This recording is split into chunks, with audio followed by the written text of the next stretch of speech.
이 말들이 울려 퍼지는 순간 보이지 않는 무언가가 이미 움직이기 시작했다. 국경과 언어, 믿음을 넘어 흐르는 조용한 흐름이다. 단지 또 하나의 이야기처럼 보일지 모르지만 여기에서 말해지는 것은 변화의 전조이며 그 시작은 거의 누구도 바라보지 않는 곳에서 비롯된다. 히말라야, 산맥의 고요 속에서 변화는 숨쉬기 시작한다. 네팔의 영원한 본구리들을 감싸며 춤추는 구름들 사이에서 텐징 랄루가 태어났다. 수도승들 사이에서 신성한 이름으로 여겨지는 그의 이름은 고대 언어로 조용한 전령을 의미한다.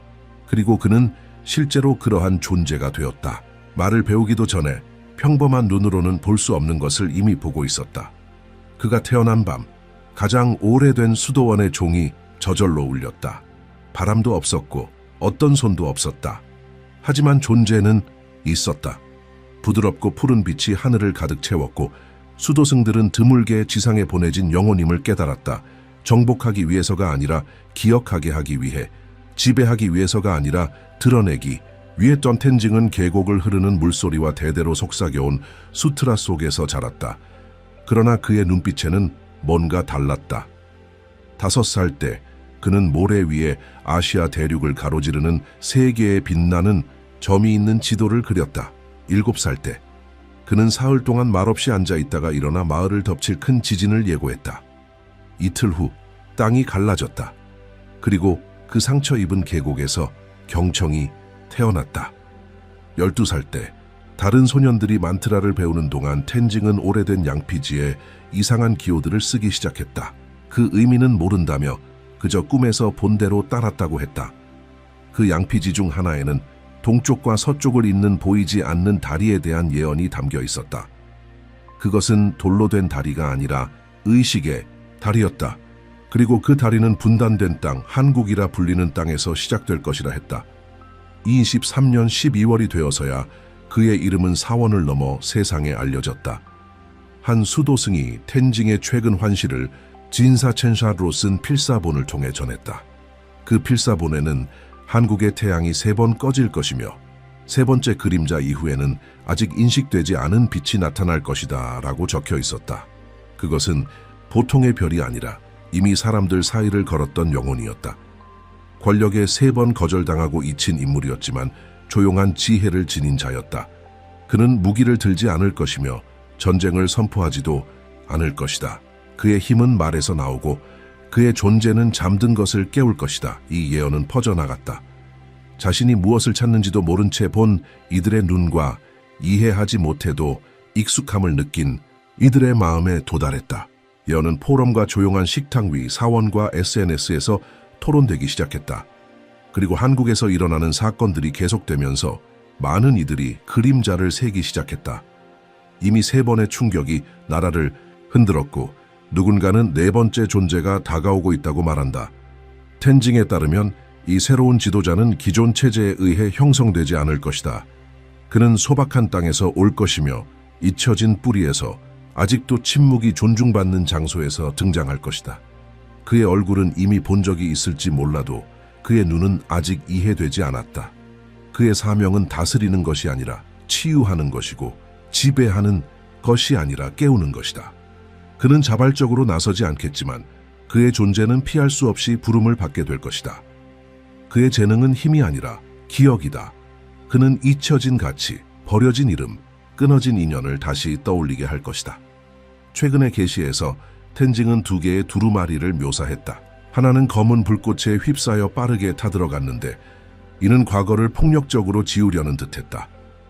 다른 하나는 천천히 타오르며 오래된 기억들, 여전히 아물지 않은 상처들을 간직하고 있었지만 의미로 가득 차 있었다. 그녀는 2 문서 모두가 한국 위를 떠돌고 있다고 말했다. 그리고 진실은 하나를 고르지 않을 것이라 했다.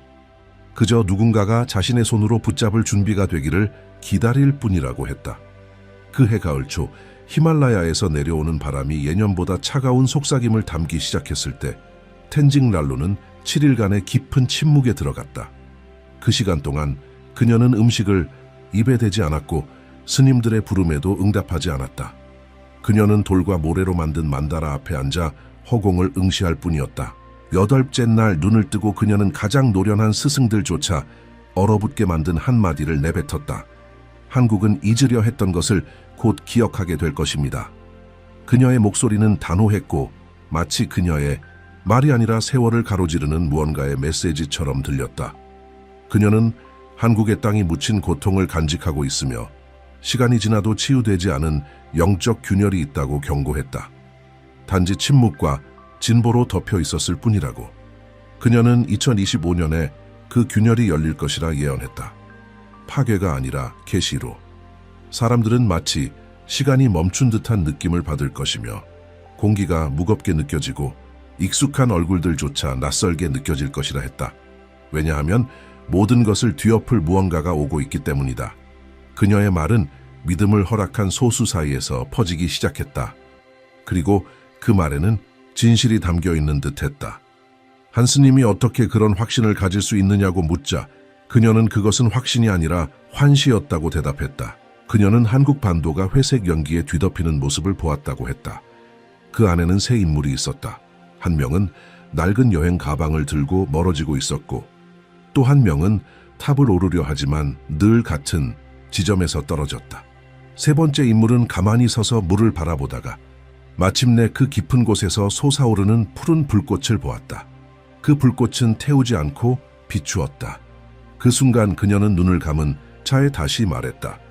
그는 3번 거절당했지만 4번째는 1000년 동안 기억될 것이다. 그녀는 한국의 뜻밖의 리더십이 나타날 것이라 경고했다. 권력의 학교에서 길러진 자가 아니라 외로움 속에서 단련된 자, 박수로 빚어진 자가 아니라 상실 속에서 만들어진 자. 그녀는 이 인물이 사람들에게 잊혀졌고 권력자들에 의해 무시되었지만 역사 속에서는 기억되고 있다고 했다. 왜냐하면 많은 이들이 약함을 보는 그곳에서 그녀는 씨앗을 보았기 때문이다. 많은 이들이 분노를 기다리는 그곳에서 그녀는 침묵을 예언했다. 수도승들은 모든 것을 기록하기 시작했다. 한마디 한마디 하나하나의 상징을, 어떤 환시 속에서 그녀는 한국의 하늘을 검은 태양이 뒤덮는 모습을 묘사했다. 사람들은 빛을 바라며 하늘을 올려다보지만 받은 것은 그림자뿐이었다. 그리고 그 그림자 속에서 첫 진동이 시작되었다. 그것은 제도에서 나오지 않았고 방송에서도 나오지 않았다. 그녀는 그 첫 진동이 한 노인이 앉아있는 역에서 나올 것이라 예언했다. 그는 그가 맞다라는 한마디를 말할 것이라고. 누구도 그가 누구를 말했는지 몰랐지만 그 말은 마른 풀에 불붙듯 퍼져나갔다. 그녀는 또 2개의 신비로운 인물에 대해 말했다. 하나는 재로 만든 두루마리를 들고 있었고 그것은 손에 닿자마자 부서졌다. 이 인물은 존재 이유를 잃었음에도 죽기를 거부하는 과거를 상징했다. 다른 하나는 돌로 된 두루마리를 들고 있었는데 무겁지만 온전했다. 그것은 지켜지지 않은 약속의 기억이었다. 그녀는 민중이 재와 바위 사이에서 선택해야 한다고 경고했다. 지음과 기억 사이에서, 반복과 부활 사이에서. 수도원에는 한국에서 편지들이 도착하기 시작했다. 낯선 목소리가 들리는 꿈, 이상한 우연, 지나가는 낯선 이가 던진 말이 나중에야 의미를 가지는 경험들. 예언의 메아리가 이미 민감한 이들의 마음을 건드리고 있었다. 영적 포럼에서는 텐징이라는 이름이 더 이상 이름이 아닌 신호로 속삭여지기 시작했다. 그녀는 잊힌 계보의 반복이라 여겨졌고 세대를 거쳐 태어나는 여예언자들의 후예로 인류의 깨어남을 지키기 위한 사명을 지닌 존재로 여겨졌다. 그리고 그녀는 계속해서 글을 썼다. 최근의 게시 중 하나에서 그녀는 돌들 사이에서 자라나는 파란 꽃에 대해 말했다. 그 꽃이 부산의 한 아이에게 발견될 때 시간이 다르게 흐르기 시작할 것이라고 했다. 어떻게 그렇게 되는지는 설명하지 않았고 단지 이렇게 적었다. 빠르던 것은 느려지고 단단하던 것은 부드러워지고 불가능하던 것이 새로운 길이 된다. 그녀는 한국의 대도시들이, 이성과 속도에 익숙한 그 도시들이 내부에서 울려오는 새로운 소리를 듣기 시작할 것이라고 예언했다. 오래된 종소리처럼 가슴 깊은 곳에서 울리는 소리. 한 스승이 그녀에게 물었다. 만약 우리가 이 모든 것을 무시한다면 무슨 일이 일어날까요? 그녀는 망설이지 않았다. 예언은 위협이 아니라 기회라고 했다. 시간은 벌을 주지 않고 다만 되돌려줄 뿐이라고 했다. 그리고 만약 한국의 사람들이 눈을 감기로 선택한다면 그저 주기가 계속될 것이라고 했다. 그것은 벌이 아닌 반복이다. 왜냐하면 그녀에 따르면 인간의 가장 큰 고통은 고통 그 자체가 아니라 보지 않으려는 고집에서 오기 때문이다. 그녀는 또 경고했다. 2025년은 평범한 해가 아닐 것이라고, 9월에 분기점이 찾아올 것이라 했다. 집단의 작은 행동 하나가 향후 30년간 한반도의 방향을 정할 것이라고 했다. 그것은 선거일 수도 있고 하나의 문화적 결정일 수도 있으며 예상치 못한 인물들 사이의 눈빛 교환일 수도 있다. 그러나 그녀는 확신에 찬 목소리로 말했다. 침묵 속에서 결정된 것은 모든 방향으로 울려 퍼질 것이다. 만약 젊은 텐징 랄루의 말이 사실이라면 앞으로 몇 달은 조용하지만 깊은 전환점이 될 수 있다. 그녀는 징조들이 빠른 눈에는 보이지 않지만 영혼으로 듣는 이들에게는 감지될 것이라 했다. 그것들은 천둥처럼 오지 않고 속삭임처럼 다가올 것이다. 그리고 오직 주의 깊은 자들만이 현실의 장막 뒤에서 무언가가 움직이고 있다는 것을 알아챌 것이다. 예언에 따르면 한국의 거리들이 평소처럼 보일 것이지만 공기는 더 무겁게 느껴질 것이다. 마치 시간 자체가 망설이는 듯한 느낌. 텐징은 이 순간이 미묘하지만 부정할 수 없는 것이라고 말했다. 그것은 작은 행동으로 시작될 수 있다. 아이가 꿈에서 본 것처럼 돌 사이에 파란 꽃을 그리는 것, 혹은 한 노인이 평범한 광장에서 잊힌 말을 읊는 것. 그녀는 이러한 신호들이 나타나기 시작하면 예언된 순환이 시작되었음을 알리는 징후일 것이라 경고했다. 그리고 예언대로라면 뜻밖의 인물이 등장할 수 있다. 3번 거절당한 남자, 지금은 별로 영향력 없어 보이는 이름. 그러나 그 이름은 침묵 속의 한 나라의 영적 전환을 위한 열쇠를 품고 있을 것이다. 그는 엘리트 출신이 아닐 것이며 언론에 의해 만들어진 인물도 아닐 것이다. 그는 조용한 곳에서 등장할 수 있으며 평범한 과거를 지닌 채 바람처럼 말할 것이다. 단순하지만 결코 무시할 수 없는 목소리로. 텐징은 그가 얼굴로 인해 인식되는 것이 아니라 그의 말이 사람들의 가슴에 일으키는 진동으로 인해 알아보게 될 것이라 했다. 그녀는 또 예언이 맞다면 그 사람의 목소리가 예상치 못한 방식으로 들리기 시작할 것이라 했다. 이전에 무시당했던 그의 말들이 다시 떠오를 수 있으며 오래된 영상, 과거에 이해되지 않았던 문장들, 조용히 말한 말들이 새로운 힘으로 되살아날 수 있다고 했다. 그를 무시했던 이들은 이제 거기 무언가 더 있었음을 느끼게 될지도 모른다. 하나의 메시지, 하나의 부름, 하나의 거울 덕 사원에 그녀가 남긴 필사본들에 따르면 그 남자는 권력을 원하지 않을 것이다. 그는 박수를 바라지 않을 것이다. 텐징은 그가 조롱당하고 침묵을 강요당하고 신뢰받지 못한 인물이라고 썼다. 그러나 그의 힘은 그가 하지 않은 말에서 비롯된다고 했다. 지혜로 침묵한 순간들에서. 그녀는 그를 말의 칸이라 불렀다. 지배자가 아니라 영적 영향력으로 강요되지 않은 지도자, 깨어난 지도자. 텐징은 또 예언했다. 때가 오면 한 가지 선택이 민중 앞에 놓일 것이라고. 반복의 길과 기억의 길, 두 갈래의 상징적인 선택. 그녀는 이 선택을 두 개의 두루마리로 묘사했다. 하나는 과거의 죄로 만들어져 빠르게 불타는 것이었고 다른 하나는 마치 산으로 빚어진 듯 천천히 타올랐다. 하나는 모든 것을 지우고자 하는 욕망을, 다른 하나는 치유하고자 하는 용기를 상징했다. 그녀는 이 상징들이 꿈이나 예술, 문화적 표현 속에서 자발적으로 나타나기 시작한다면 선택의 순간이 가까워졌다는 신호일 수 있다고 말했다. 그리고 시간이 텐징의 환시와 일치하게 된다면 사원들이 다시 사람들로 가득 찰 수도 있다. 노인들이 다시 귀 기울여지는 존재가 될 수도 있고 아이들이 누구도 가르치지 않은 문장을 말하기 시작할 수도 있다. 이는 그녀가 이전에 지진이나 정권 교체 위기를 예언했을 때 실제로 벌어졌던 현상들이기도 하다. 그녀는 한국의 집단 기억이 마치 오랜 시간 잠들어 있던 고대의 힘이 완전히 깨어나는 것처럼 작동하기 시작할 것이라 말했다. 텐징은 날이 아직 어두워지기 전부터 어둡게 느껴지기 시작할 때 그것은 단지 가을이 오는 것이 아니라 시간 자체가 자신의 경계를 구부리기 시작하는 것이라고 했다. 그녀는 강한 어조로 예언했다.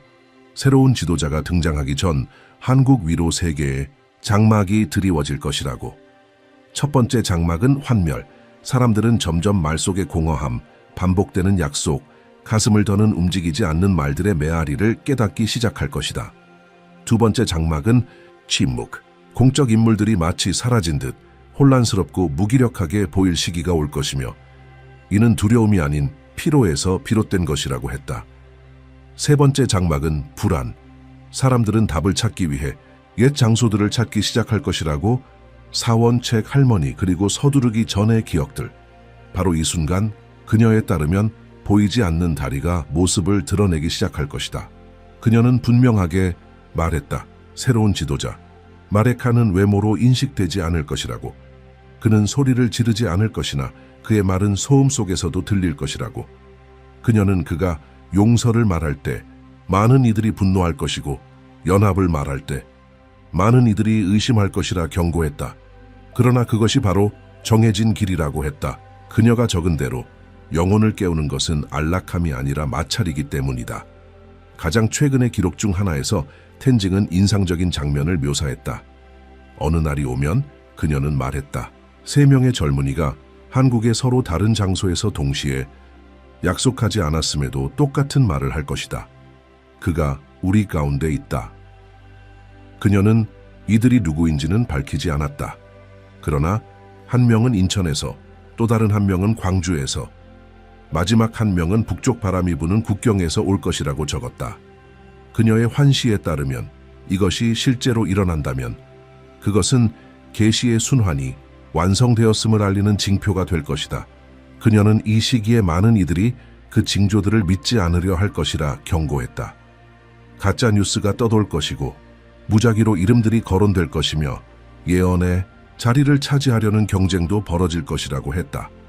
하지만 그녀의 말에 따르면 칸이 되려는 자는 결코 칸이 되지 못하고 칸이 될 자는 결코 되려 하지 않을 것이다. 진정한 부름의 전달자는 모두에게 보이겠지만 소수만이 이해할 것이다. 그는 뿌리에 대해, 시작에 대해, 시간 이전의 시간에 대해 말할 것이다. 그리고 그의 말은 영광이 아니라 거울을 가져올 것이다. 거울을 가져올 것이다. 텐징은 또한 예언과 시간이 일치할 경우 10월 한 달 동안 특별한 일이 일어날 수 있다고 밝혔다. 그것은 상징적인 정전, 빛이 아닌 방향의 소멸. 그녀는 이렇게 썼다. 제도는 목소리를 잃고 지도자들은 머뭇거리며 전통적인 상징들은 빛을 잃게 될 것이다. 그리고 그 잠시의 공백 속에서 집단의식이 시험받게 될 것이라고 했다. 왜냐하면 그녀의 말에 따르면 어둠 속에서야 비로소 영혼은 자신의 빛을 드러내기 때문이다. 그녀는 꿈에 대해 이야기했다. 많은 이들이 수면 중에 환시를 경험하기 시작할 것이라 했다. 사람들은 달이 잔잔해지는 물 읽을 수 없지만 느껴지는 책을 꿈꾸게 될 것이며 무엇보다도 눈, 판단하지 않고 바라보는 눈을 꿈꾸게 될 것이라고. 그녀는 이 꿈들이 단순한 상징이 아니라고 했다.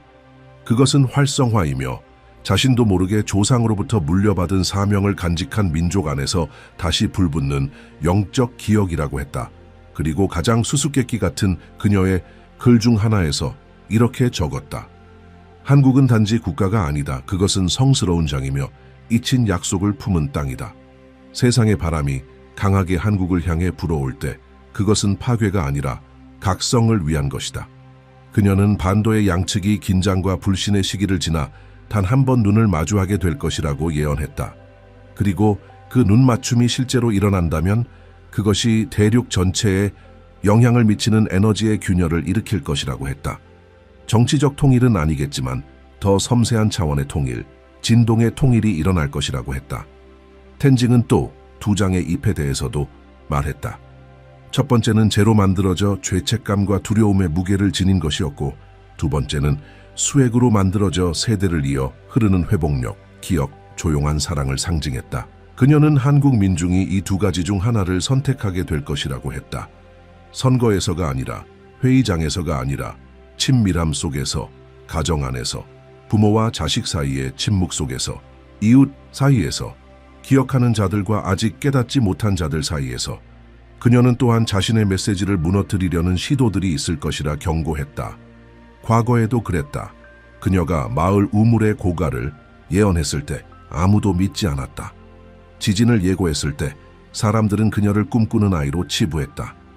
12살 때 인접 국가들의 정치 변화를 예견했을 때 사람들은 비웃었다. 그러나 모두 이루어졌다. 이제 그녀의 말은 검은 천의 금실로 수놓여 승려들에 의해 기록되고 있다. 그녀가 말했듯이 말할 수 없는 것은 짜여져야 한다. 어쩌면 이 영상에서 당신도 무언가를 느꼈을지 모른다. 이름 없는 기억, 이유 없는 감정. 혹시 이 말들 속에서 당신 자신의 어떤 조각을 본 적은 없는가? 오래되었지만 살아있는 무언가. 만약 그렇다면 당신은 혼자가 아니다. 세상의 여러 곳에서 같은 것을 느끼는 이들이 있다. 침묵 속에서, 깨어있는 마음으로, 기도 속에서 건너감은 일어날 수 있다. 다리는 만들어질 수 있다. 그러나 그 다리는 내면에서 시작된다. 하나의 행동식, 하나의 영혼식. 싸우기 위해가 아니라 기억하기 위해. 일어서는 한 민족적 젊은 텐징 랄루의 말은 단순한 예언이 아니다. 그것은 지금에 대한 부름이다. 지도자를 기다리기 전에 우리가 존재이기를 선택하라는 부름. 하늘의 징조를 찾기 전에 가슴 속의 징후를 인식하라는 부름. 구원을 찾기 전에 듣기 위한 공간을 열라는 부름이다. 그리고 언젠가 몇 주 혹은 몇 달 후 누군가가 뒤를 돌아보며 이렇게 말하게 된다면 그 모든 것은 그때 시작되었다. 우리는 알게 될 것이다. 씨앗은 여기 있었다는 것을. 예언은 말해줬고 그녀는 경고했으며 그녀는 예언했다는 것을. 그리고 세상은 침묵 속에서 그것을 들었다는 것을.